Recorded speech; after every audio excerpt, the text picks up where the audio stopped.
Saya selalu katakan FIFA itu kumpulan dalam tanda kutip penjahat. Kumpulan penjahat? Para mafia, para penjahat yang yang punya andil masing-masing, punya vested interest masing-masing pada tiap anggotanya. AFC apalagi?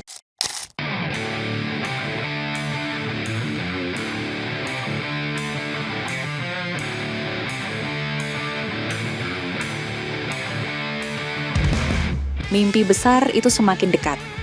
Timnas Indonesia hanya selangkah lagi menuju panggung megah Piala Dunia 2026. Namun sebelum sampai ke sana, skuad Garuda harus menaklukkan 2 laga penentuan di putaran keempat, kualifikasi zona Asia. So they're going to integrate smoothly, I think. Everybody knows the way we work. Because we had this situation before as well, that the players are coming piece by piece, they're coming in, and they will fit directly in the system. So I'm not afraid of the way they come in. Dipimpin pelatih asal Belanda Patrick Kluivert, Indonesia akan berhadapan dengan 2 raksasa Timur Tengah Arab Saudi dan Irak. 2 duel krusial ini akan berlangsung di Stadion King Abdullah Sport City, Jeddah, pekan ini. Harapan seluruh bangsa kini tertuju pada Garuda, yang siap mengukir sejarah emas dan mengibarkan merah putih di pentas dunia. Saya selalu mengatakan FIFA lah, AFC lah, bahkan dengan segala mohon maaf saya bilang PSSI lah, itu sebetulnya adalah kumpulan orang-orang yang menurut saya punya kepentingan masing-masing pada levelnya masing-masing. Kenapa saya bilang begitu? FIFA misalnya, saya selalu katakan FIFA itu kumpulan dalam tanda kutip penjahat. Kumpulan penjahat? Para mafia, para penjahat yang yang punya andil masing-masing, punya vested interest masing-masing pada tiap anggotanya. AFC apalagi? AFC menurut saya jauh lebih FIFA itu di antara anggota-anggota IOC itu Komite dianggap sebagai kumpulan anak nakal lah gitu kira-kira. Karena saya pernah bergaul dengan beberapa orang IOC yang secara tidak langsung mengatakan bahwa aduh kalau soal FIFA kita nggak ikut-ikut lah gitu. Kira-kira jadi saya bukan bagian dari mereka, kira-kira ngomong begitu. AFC dalam posisi sekarang itu kan menurut saya hampir 90% adalah orang-orang yang datang dari Jazirah Arab.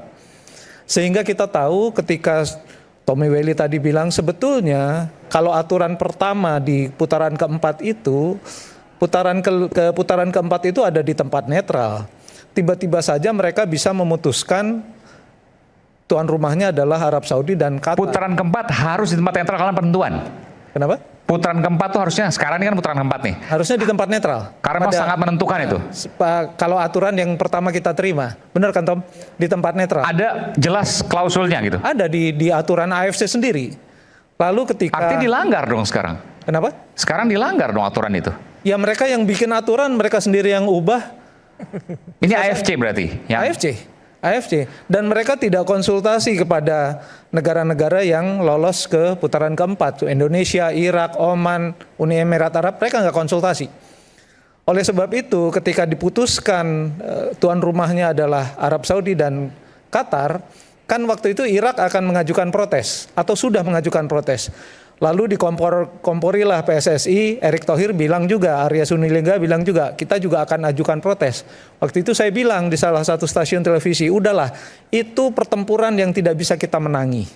Nggak bisa, karena kita tidak punya lobby di AFC. Nggak ada orang di AFC? Nggak ada orang di AFC, yang orang yang betul-betul prominent, orang yang betul-betul punya kemampuan lobby, punya status yang sangat prominent di dalam negeri, dan orang yang betul-betul punya lobby kuat di FIFA, kan kita nggak punya gitu loh. Orang Thailand ada 2 atau 3, orang Vietnam mungkin ada 1, orang Filipina ada di AFC, tapi orang Indonesia nggak ada yang memperjuangkan hak.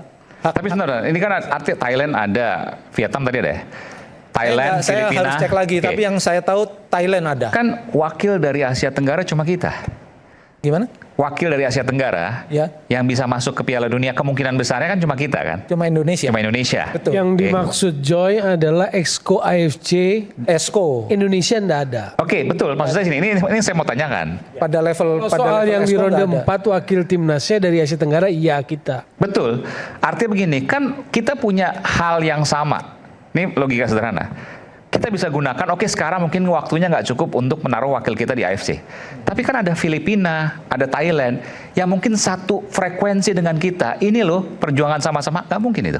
Ya bisa saja, tapi menurut saya konsentrasi waktu itu, konsentrasi ketika mau diputuskan itu, tuan rumahnya Qatar dan Irak, memang nggak ada lobby-lobby yang Indonesia cukup pede dengan statusnya sekarang. Ya kan peringkat FIFA-nya melonjak. Dari berapa sekarang udah ke berapa gitu kan, melonjaknya tinggi. Jadi orang-orang di PSSI saya yakin bahwa cukup pede dengan bukan dengan status di lapangan, tapi cukup pede juga dengan tidak perlu melobi yang lain, karena ini kan sebetulnya udah bagian dari politik global, politik geopolitik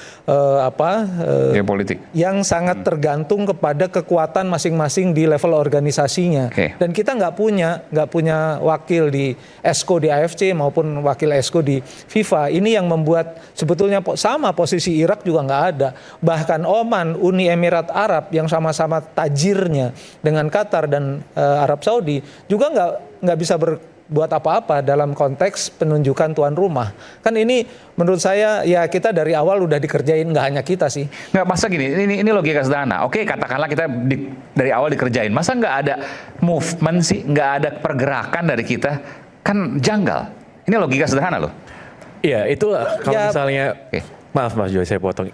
Itulah yang tadi kita bilang di awal, bahwa disinilah harusnya lobby dan negosiasi politik dilakukan. Oke, kan tadi disebutkan bahwa dari awal udah kerasa. Betul. Kenapa nggak bergerak? Exactly, makanya. Gini deh, kita orang yang sering lihat berita, kita sering lihat gimana sih Kongres Ormas, pemilihan ketua umum partai di Indonesia, canggih tuh kan olah-olah ya kan, lempar-lemparan bangku segala macam kita lihat kan.